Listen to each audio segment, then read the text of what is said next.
Hello दोस्तों, welcome to our channel Modern Academy. मेरा नाम है अनुज और हम स्टार्ट कर चुके हैं साइंस की सीरीज़ में चैप्टर 2 क्लास 9 का, जो कि है is matter around us pure. इससे रिलेटेड मैं जो पहले के टॉपिक्स हैं वो फर्स्ट वीडियो में करा चुका हूँ। जैसे कि हमने जो स्टार्ट किया था वो किया था हमने मिक्सचर से। मिक्सचर के बारे में हमने जाना, उसकी डेफिनेशन को जाना, उसके बारे में जाना कि उसके कितने टाइप्स थे। तो हम मिक्सचर के कितने टाइप्स थे, 2 टाइप्स में डिवाइड किया हुआ है, mixture, homogeneous mixture and heterogeneous mixture. हमने उसके बारे में जाना। उसके बाद हमने जाना कि हेट्रोजेनियस और होमोजेनियस के कुछ पार्ट्स होते हैं, उनको डिवाइड किया हुआ है सॉल्यूशन में, कोलोइडल सॉल्यूशन में, सस्पेंशन में। तो इस हेट्रोजेनियस और होमोजेनियस मिक्सचर के ही कुछ पार्ट्स हैं। तो उसमें हमने फर्स्ट पार्ट अपना कंप्लीट किया था सॉल्यूशन से। तो सॉल्यूशन हमने बता चुके थे कि सॉल्यूशन में कितने पार्ट थे, मतलब सॉल्यूशन के जो कंपाउंड है वो कितने, 2 कंपाउंड से मिलकर बना हुआ, एक सॉल्वेंट एंड एक सॉल्यूट। उसके बारे में हमने जाना। आज हम जो जानेंगे, आज का जो हमारा टॉपिक है कंसंट्रेशन ऑफ सॉल्यूशन। तो सबसे पहले ये बताता हूँ कि कंसंट्रेशन क्या होता है। आप जैसे कि हेडिंग देख रहे हैं कि कंसंट्रेशन से क्या मतलब है, आपको कंसंट्रेशन का मतलब पता है। तो इस चीज़ के लिए हम एक छोटी सी एक्टिविटी लेते हैं, उसके थ्रू मैं आपको समझाता हूँ। उसके बाद हम एक एक करके डेफिनेशन लेकर आपको आगे बताएंगे। तो देखते हैं, आप एक्टिविटी इस तरह से कर सकते हैं जैसे कि हम 3 बीकर लेते हैं, ठीक है ना। दिख रहे हैं ना beaker, clear, 1 beaker, another beaker and third one. आप एक काम कीजिए, ये फर्स्ट, सेकंड एंड थर्ड। अब इस वाले बीकर में पानी भर लीजिए, मतलब पानी तो तीनों में भरना है। मैं आपको कंसंट्रेशन के बारे में बताने जा रहा हूँ कि कंसंट्रेशन आखिर मतलब होता क्या है। आखिरकार आपको पता लग जाएगा कि कंसंट्रेशन किस चीज़ को कहते हैं, कंसंट्रेशन किस चीज़ को कहते हैं। तो आप एक काम कीजिए, एक बीकर लिया आपने, फर्स्ट बीकर में आप 2 स्पून शुगर डालिए, ठीक है। सेकेंड वाले में 10 स्पून डालिए एंड थर्ड वाले में आप अनलिमिटेड डालते हैं, इन्फिनिट डालते जाइए, जब तक कि जो सॉल्यूशन है उसमें जो वाटर है उसमें जो शुगर है वो डिजोल्व होना रुक ना जाए, ठीक है। थर्ड वाले में हमें जब तक करना है। तो आप देखेंगे कि फर्स्ट वाले में जो हमने सॉल्यूशन तैयार होगा वो बहुत ज़्यादा पतला होगा, तो उस सॉल्यूशन को हम क्या बोलेंगे, डाइल्यूटेड सॉल्यूशन।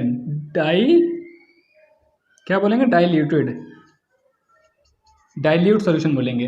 सेकंड वाले को हम क्या बोलेंगे, कंसंट्रेटेड। अब मैं क्यों बताता हूं आपको कि इसमें और उसमें क्या फर्क है। आपने देखा कि इसमें हमने दो चम्मच हमने शुगर को डाला, तो उससे क्या जो उसको सोल्यूशन बना वो काफी ज्यादा पतला होगा।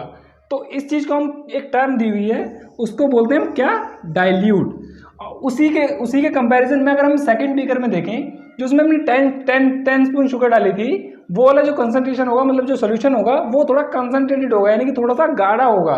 इंस्टेड ऑफ, मतलब अगर इन कंपेयर करें डाइल्यूट वाले से, तो क्या होगा, concentrated.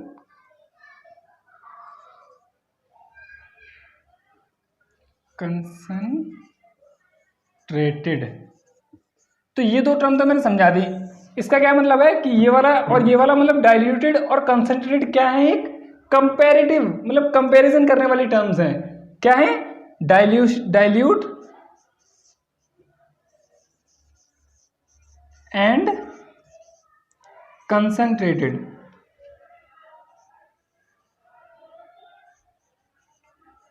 Dilute and concentration are कौन सी टर्म्स हैं,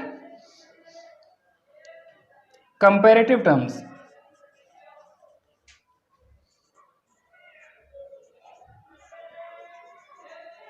ठीक है ना, समझ आ गया ना कि डाइल्यूट और कंसंट्रेशन क्या है, एक कंपैरेटिव टर्म्स है जिससे हम कंपेयर कर सकते हैं किसी सॉल्यूशन को कि कोई चीज कितनी ज्यादा डाइल्यूटेड है या कितनी ज्यादा कंसंट्रेटेड है, ठीक है। तो अब मैं बताता हूं आपको थर्ड वाले बीकर का काम क्या है। हमने 3 बीकर लिए, जिसमें फर्स्ट वाला जो सॉल्यूशन बना डाइल्यूटेड बना, सेकंड वन इज कंसंट्रेटेड। तो ये 2 चीजें आपकी मेन थी जो मैंने समझा दी। अब थर्ड वन पे हम जा रहे हैं, वो इसलिए क्योंकि मैं इसके बाद आपको इस बीकर के बारे में, मतलब इस बीकर में क्या हो रहा है उससे रिलेटेड मैं डिटेल में आगे पहले जान लेते हैं कि इसमें क्या हुआ। हमने इसमें अनलिमिटेड शुगर डाली। अनलिमिटेड का मतलब है इसमें जब तक शुगर डालनी है, कि जब तक इसमें जो शुगर के क्रिस्टल्स हैं वो इस सोल्यूशन में घुलना यानी डिसॉल्व होना रुक ना जाए। तो उस चीज को क्या कहते हैं हम, उस सोल्यूशन को क्या बोलेंगे हम, सैचुरेटेड सॉल्यूशन। क्या बोलेंगे, सैचुरेटेड सॉल्यूशन बोलेंगे। अब ये चीज हम जो कर रहे हैं ना एक्टिविटी में, एक रूम टेम्परेचर पर करेंगे हम, क्योंकि अभी मैं एक डेफिनेशन बताऊंगा आपको सैचुरेटेड सॉल्यूशन की, तो वो आपको क्लियरली समझ आएगा कि मैं ऐसा क्यों बोल रहा हूं। कि रूम टेम्परेचर पर करना और मतलब सोल्यूशन के टेम्परेचर को क्यों मेंटेन करना जरूरी है। तो आइए अब हम देखते हैं सैचुरेशन के बारे में। डाइल्यूशन और कंसंट्रेशन तो मैं बता चुका कि क्या है, एक कंपैरेटिव टर्म्स है, ठीक है। अब हम देखते हैं सैचुरेटेड सोल्यूशन के बारे में। हाँ, तो हम लोग जो कह रहा था, मैं कह रहा था कि सैचुरेटेड सोल्यूशन क्या होता है। तो सबसे पहले हम उसकी डेफिनेशन के बारे में जानेंगे कि सैचुरेटेड सोल्यूशन क्या होता है। उसके बाद मैं आपको आराम से बड़े अच्छे से समझाऊंगा कि सैचुरेटेड सोल्यूशन क्या होता है, सॉल्युबिलिटी क्या होता है और अनसैचुरेटेड सोल्यूशन क्या होता है, अनसैचुरेटेड सोल्यूशन क्या होता है। उसके बाद हम जानेंगे कि कंसंट्रेशन को किस तरह से निकालना है। पहले ये चीज़ आपके लिए बहुत इंपॉर्टेंट है, ये आपके एग्जाम पॉइंट ऑफ व्यू से भी इंपॉर्टेंट है, ये डेफिनेशन आ जाती है एग्जाम्स में। तो ये चीज़ देख लेते हैं पहले हम। तो ये सैचुरेटेड सोल्यूशन क्या है आखिरकार। अभी मैंने जैसे बताया कि आपको एक बीकर में क्या लिया था, बीकर में हमने शुगर लिया था और उसको जब तक डाला था उसमें, जब तक कि वो डिजोल्व होना बंद ना हो गई, तो उसी चीज़ को हमने कहा था ना। तो आइए इसको डेफिनेशन के थ्रू समझते हैं कि क्या ना क्या जा रहा है। At any particular temperature a solution that has dissolve H must solute as it is capable of dissolving. तो ये समझ आया आपको। ये कह रही है कि एट एनी पार्टिकुलर टेम्परेचर, यानी एट एनी पर्टिकुलर टेम्परेचर पर अगर किसी सॉल्यूशन में जो सोल्यूट है वो उतना डिजोल्व हो सके जितना वो कैपेबल है, यानी कि हमने शुगर को जितना डाला वो उतने, मतलब एक रूम टेम्परेचर पे मैंने किया उसे, यानी कि हमारा रूम टेम्परेचर कितना भी हो उस रूम टेम्परेचर पे वो पानी भी उतना ही था, उसका जो टेम्परेचर था उस टेम्परेचर पे हमने जो शुगर जो घोला उसमें, तो वो जब तक घोला जब तक उसका रूम टेम्परेचर के हिसाब से उसका जो सोल्यूशन था वो मतलब डिजोल्व होना बंद ना हो गया। लेकिन ये चीज़ आगे भी बढ़ जाएगी। कैसे? अगर हम इसी सोल्यूशन को आगे हीट पर रख दें, यहाँ पर हीट कर दें स्टार्ट, और उसके बाद देखना आप दोबारा से तो जो शुगर के क्रिस्टल्स होंगे डिजोल्व होना स्टार्ट हो जाएंगे, क्योंकि हम लोग उसमें टेम्परेचर बढ़ा रहे हैं। तो टेम्परेचर बढ़ाने के कारण ही वो जो उसके क्रिस्टल्स होंगे दोबारा से डिजोल्व होना स्टार्ट हो जाएंगे, लेकिन उसमें भी एक टाइम ऐसा आएगा जहां पर जाकर ये रुक जाएंगे। तो ये इसलिए इसकी डेफिनेशन में लिखा हुआ है clearly at any particular temperature, ठीक है ना। अब इसी चीज को अगर हम ठंडा करेंगे तो फिर वो उससे पहले रुक जाएगा, ठीक है। अब एक और चीज देखते हैं कि सॉल्युबिलिटी क्या होता है। तो the amount of solute present in saturated solution, यानी कि solute present in saturated solution at this temperature is called solubility. अब ये क्या बोल रही है डेफिनेशन इसकी, ये बोल रहा है कि जो अमाउंट है सोल्यूट की, सोल्यूट क्या था हमारा, जो हमने सोल्यूशन में सोल्यूट डाला वो क्या था, शुगर ही तो थी, यानी कि उसी को तो लेसर अमाउंट में हम लेते हैं। यही तो बताया था मैंने आपको हेट्रोजेनियस और मतलब सॉरी, जब हमने सॉल्यूट के बारे में पढ़ा था, सॉल्यूशन में दो कंपोनेंट थे ना, सॉल्यूट एंड सॉल्वेंट, उसके बारे में जाना था। तब सॉल्यूट क्या बताया था मैंने, जो लेसर अमाउंट में ले और जो सॉल्वेंट के अंदर डिजोल्व हो जाए। तो सॉल्वेंट हमारा वाटर था, इसमें हमने सॉल्यूट को डिजोल्व किया। तो ये बोला है कि जब हमारा सैचुरेटेड सॉल्यूशन तैयार हो जाए उस टाइम पर जो हमने अमाउंट डाली है किसी भी सॉल्यूट की, वो अमाउंट को कहते हैं हम सॉल्युबिलिटी एट दिस टेम्परेचर, यानी कि जिस टेम्परेचर में हमने इसे सॉल्यूट मतलब डिजोल्व करना स्टार्ट किया था, मतलब किसी भी टेम्परेचर पे हो सकता है, कोल्ड पे, हीट पे, मतलब हम जिस टेम्परेचर पे कर रहे हैं उस चीज को कहते हैं सॉल्युबिलिटी, यानी कि जिस टाइम पे घुलना स्टार्ट हो जाए। मैं सॉल्युबिलिटी से आप समझ रहे हैं उसकी मीनिंग क्या बोल रही है। एक और चीज आती है, हमने सैचुरेटेड पढ़ा, सॉल्युबिलिटी पढ़ा, अब कुछ एक उससे एक पॉइंट नीचे भी तो होता होगा कुछ, उसे कहते हैं अनसैचुरेटेड सोल्यूशन। अब उसे क्या क्यों कहते हैं और किस तरह इसकी डेफिनेशन है वो बताता हूं मैं आपको।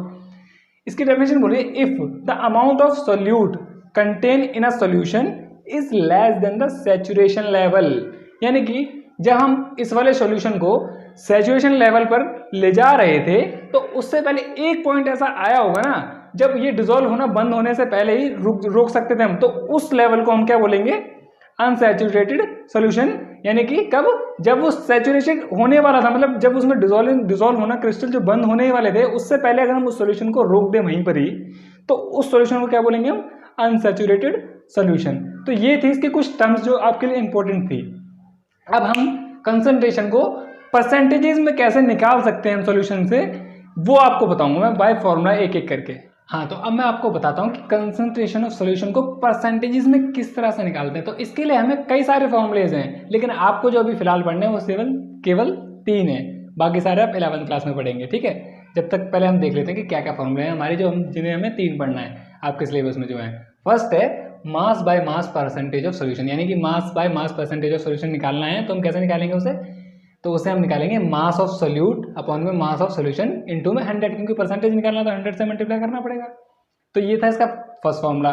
सेकंड है मास बाय वॉल्यूम परसेंटेज, यानी कि मास बाय वॉल्यूम परसेंटेज के सॉल्यूशन से कैसे निकालेंगे, तो उसके लिए भी फॉर्मूला है मास ऑफ सोल्यूट अपॉन में वॉल्यूम ऑफ सॉल्यूशन इनटू में 100, क्योंकि परसेंटेज है। और third one is volume by volume percentage of solution. अब इसका फॉर्मूला भी यही है, वॉल्यूम ऑफ सॉल्यूट अपॉन में वॉल्यूम ऑफ सॉल्यूशन इनटू में 100। यानी कि इन तीनों के फॉर्मूले में कुछ से अलग नहीं है, सारे फॉर्मूले एक जैसे हैं। अभी मैं आपको एक एग्जांपल के थ्रू समझाऊंगा जिससे आपको और अच्छे से समझ आ जाएगा। हाँ, तो मैंने बोला कि हम एक एग्जाम्पल के थ्रू उनको प्रूव करेंगे किस तरह से फॉर्मूलों को यूज़ किया जाता है उसके परसेंटेज ऑफ सोल्यूशन में निकालने में। तो ये आपका एनसीईआरटी का ही एक मतलब क्वेश्चन लिया है, आपको बुक में मिल जाएगा। तो इसी को देखते हैं क्या बोल रहा है। A solution contains 40 gram of common salt in 320 gram of water, calculate the concentration in terms of mass by mass percent of solution. अभी मैंने फॉर्मूला लिखवाया था आप लोगों को, क्या था मास बाय मास परसेंटेज का फॉर्मूला। तो आइए इसे यहां से करते हैं सोल्यूशन। आपका जो फॉर्मूला है, पहले फॉर्मूला लिख लेते हैं हम यहाँ पर, फॉर्मूला यहाँ लिख लेते हैं, ठीक है। क्या है मास बाय मास परसेंटेज का, mass by mass percent of solution. क्या फॉर्मूला था इसका, फॉर्मूला था मास ऑफ सॉल्यूट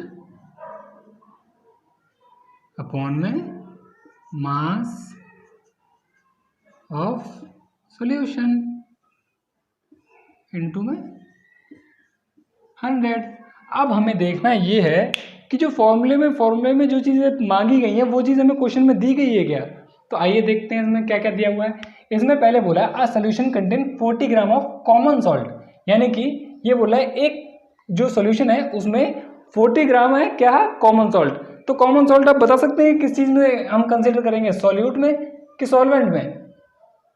ऑब्वियसली मैंने आपको बताया था कि कॉमन सॉल्ट क्या है, एक सॉल्यूट है जो कि सॉल्वेंट में डिसॉल्व होगा।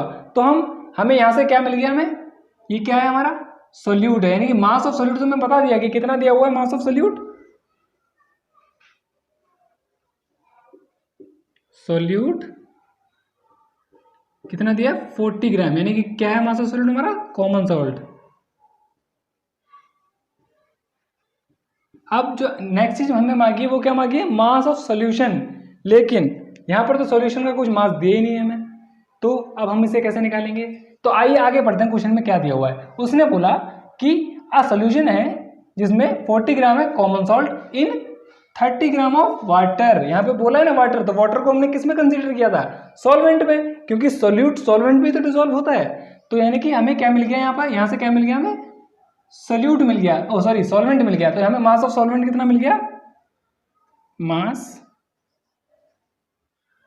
ऑफ सॉल्वेंट कितना है, 320 ग्राम। अब मैं आपको बताऊंगा कि मास ऑफ सॉल्यूशन कैसे निकालते हैं। तो इसके लिए भी एक फॉर्मूला है, क्या है मास ऑफ सॉल्यूशन निकालने का फॉर्मूला, मास ऑफ सॉल्यूशन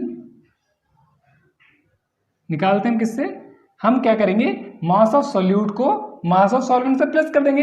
यही तो करते हैं हम सॉल्यूशन में, सॉल्वेंट को सॉल्यूट के साथ मिक्स करते हैं तभी तो सॉल्यूशन बनता है। तो वही चीज तो करनी है हमें, क्या करना है, मास ऑफ सॉल्यूट कितना है हमारा, mass of solute plus mass of solvent.